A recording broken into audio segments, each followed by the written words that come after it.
What's up? This is MC at welcome sa panibagong episode ng ating series na How to Checkmate.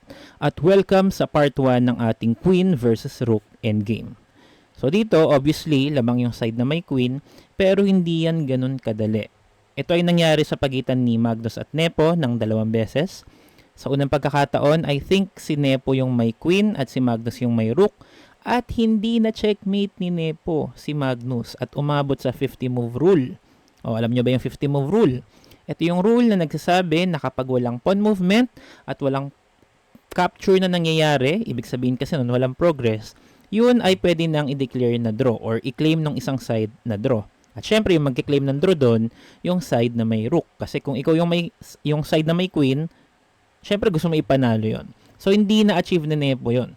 At sa pangalawang pagkakataon naman, si Magnus na yung queen at si Nepo yung may rook at nanalo si Magnus.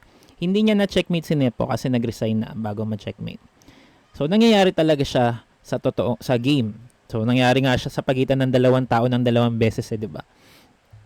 Kaya naman dapat pag-aralan din natin to. So, kung iisipin, napakadali naman, di ba? Queen yung isa, rook lang, edi kayang-kaya na yon. Pero hindi rin siya ganun kasimple. May mga matibay din na defensive resource ang side na may rook. So, sa mga example nga pala natin, yung white yung may queen at yung black yung may rook. At wala nang iba pang pieces. Kailangan magmaingat tayo bilang side na may queen kasi nga may mga trick siya. So, dapat winning na tayo tapos kung hindi tayo maingat, boom, baka makatabla pa siya. Kaya naman, simulan na natin. So, sa ating unang example, dito sa chapter 1 or part 1, ang ating king ay nasa G1, ang kanyang king ay nasa G8, ang ating queen ay nasa F6, at ang kanyang rook ay nasa D7.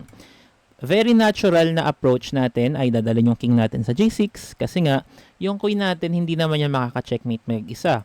Kahit nga walang rook yung kalaban, hindi yan makaka-checkmate mag-isa eh. Lalo na pag may rook pa, diba? So, ang point, dadalhin natin yung king natin. Let's say king G2. Pwede siyang chumek sa D7 at magsisigsag tayo para makalapit. King H3, rook H7 check. King G4, rook G7 check.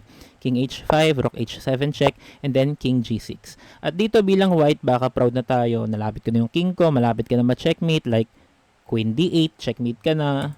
Kasi magkatapatan na yung king natin. Pero may panggulat yung black dito. BAM! Rook H6 check.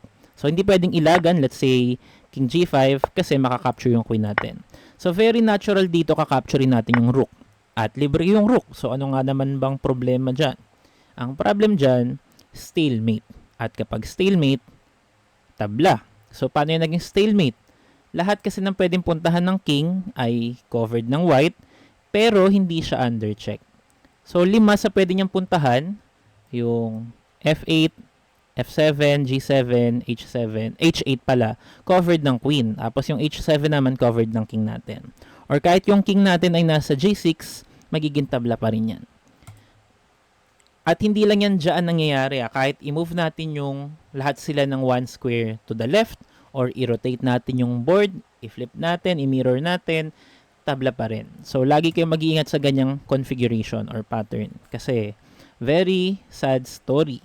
Panalo na, natablahan pa. Lamang ng queen, pero tabla, o, diba? Nakakalungkot.